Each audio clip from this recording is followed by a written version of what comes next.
In our writing group, we often use prompts. Do you know about writing prompts? Have you ever done that? You take a phrase or a sentence or an exercise and like write in dialogue or write something humorous, or in many cases we'll just take a book off the shelf and a page number and a paragraph and a sentence, and that becomes our writing prompt for the next week.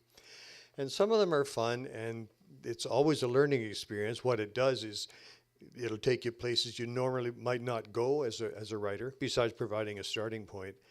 And usually it's pretty fun. But when I heard this prompt, and Mona made this one up, I said, "Gah," because the prompt was rainbows and rocking chairs. Oh, yes, and little pink bows and bow ties and da-da-da-da-da.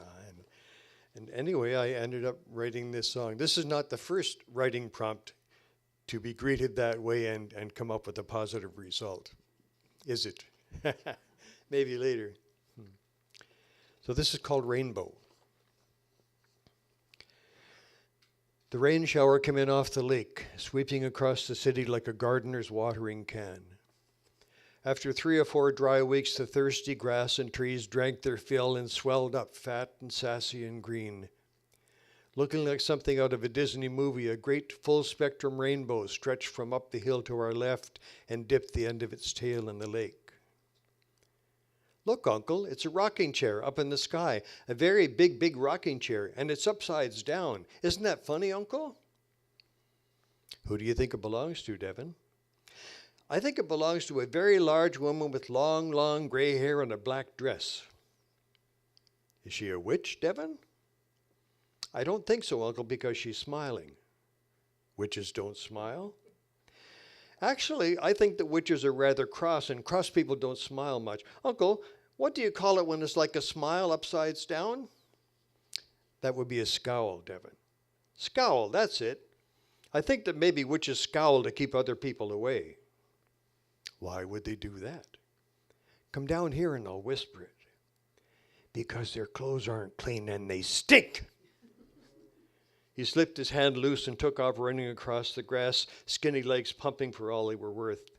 Tiny drops of water from the rain splashed up behind him, catching the fresh sun like a trail of diamonds. He leaned against the edge of a bench with both hands, turned laughing towards me, then pulled himself up on the seat, panting.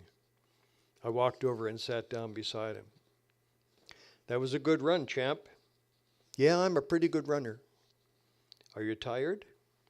A little bit, but I'll catch up again. Can I take off my bandana for a few minutes, please?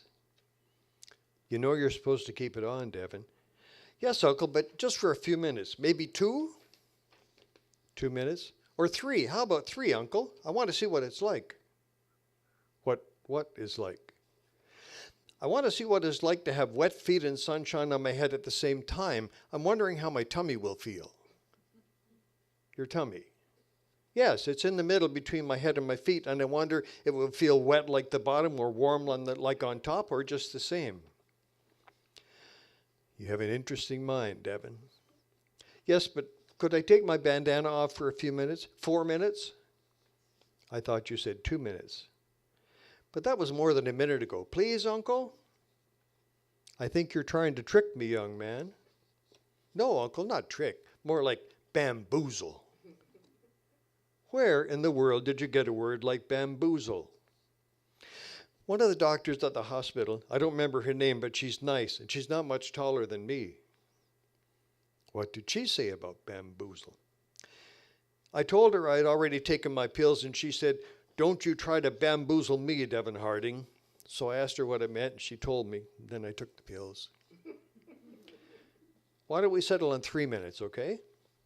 Okay, Uncle, thanks. He pushed up the front of the red bandana, grasped the knot at the back and pulled it off, tucking it carefully in the back pocket of his shorts. Taking a few short steps away from the bench, he closed his eyes, stretched his arms out and began to turn a slow circle in the sunshine, and then another. Each time he turned toward me, the look on his face was one of near rapture, registering every nuance of sunlight, breeze, sounds of the park, smells of new rain on spring grass, the rippling of the little creek behind us. I wanted the moment to last forever. forever. After a minute or so, his arms began to droop. He stopped turning. How does it feel, champ? It feels good, Uncle. My tummy feels the same, but the sun is different on my head. When I still had my hair, I think it took longer to warm up, but now that I'm bald, it gets hot right away. Maybe we should put that bandana back on, eh? I don't think it's 3 minutes yet, is it? Close enough, Devon, and you weren't supposed to take it off at all, remember? Your mother will tan my hide when she finds out. I'll protect you, he giggled. She won't get past me. He folded his little arms across his chest, jutted his chin forward. I don't feel very safe, Devon. You'll be safe, Uncle. I'll tell her I bamboozled you. Besides, she knows you love me, so she won't tan your old hide. Old hide? He came back to the bench, put his arms out to be picked up. I took him on my lap. He didn't weigh hardly anything at all. He rested his head on my shoulder, and I hugged him as gently as I knew how. Uncle? Yes, Devon? What do you think it'll be like? Being dead, I mean. Thank Christ and all the little gods he wasn't looking at me when he said that. It seemed a very long time until I could draw enough breath to speak, and I knew he deserved a straight answer. I don't know, buddy. I've never talked to anybody who's been dead. I think it might be like school. What do you mean? Well, remember when I was little and just starting grade 1, I was scared and I didn't want to go, but Mom took me anywhere, and once I got there, it was okay. I made some friends and I had fun. I like school. I think being dead might be a bit like that. I don't want to go, but it'll be okay after a while. Devon. The little doctor said that it won't hurt. They have medicine so that it won't hurt, and when I'm ready, I'll just fall asleep and not wake up. Over on the far side of the park, 2 seagulls disputed ownership of a piece of something beside a garbage can. From behind us, somewhere on the other side of a row of trees, came the sound of kids playing on the soccer field. A park attendant in a golf cart rode the path around the perimeter, the crunch of gravel barely audible from our bench. Devon sat up. Uncle?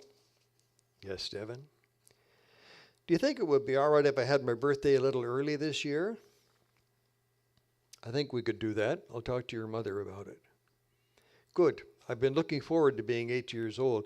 You know that my dad always makes the cake for my birthday, and he puts the number on the top in different colored icing, remember? I remember, Devon. You know, your dad never cooked anything in his life until you came along. He could make a cheese sandwich or something like that when he was starving, but the first thing he ever really cooked was a cake for your first birthday, and every year since. Yep, he makes good cake. He sat up, took the bandana from his back pocket and fitted it onto his head. Maybe we should go home now, Uncle. We need to make arrangement for this party. When do you think we should have it? Well, I think maybe next week before I go back to the hospital. Is that too soon? Because sometimes I don't feel too good after the treatment. Mom says it knocks the stuffing out of me. Isn't that funny? Like I was a teddy bear with no insides, all droopy-like. He went limp, his chin dropped to his chest, arms as loose as broken elastics, almost slipped off my lap. Stayed like that for a few seconds and giggled. Like that, see? Uncle, can you give me a piggyback to the car, please? Sure, Devon. I'll carry you anywhere, anytime. Good. You're my favorite uncle, you know. I'm your only uncle, Devon. Yes, but if I had 20 uncles, you'd still be my favorite. Uncle? Yes, Devon. Maybe I'll get to sit in that big rocking chair up there, do you think? Upside down? Yes, upside down. That would be fun, wouldn't it? I'll ask the lady when I get there. Take me home, horsey. I lifted him up onto my back. He gripped my shoulders with both hands, wrapped his legs around my waist, and it felt like he weighed nothing at all. Walking across the wet grass, I could feel the sun warm on my head.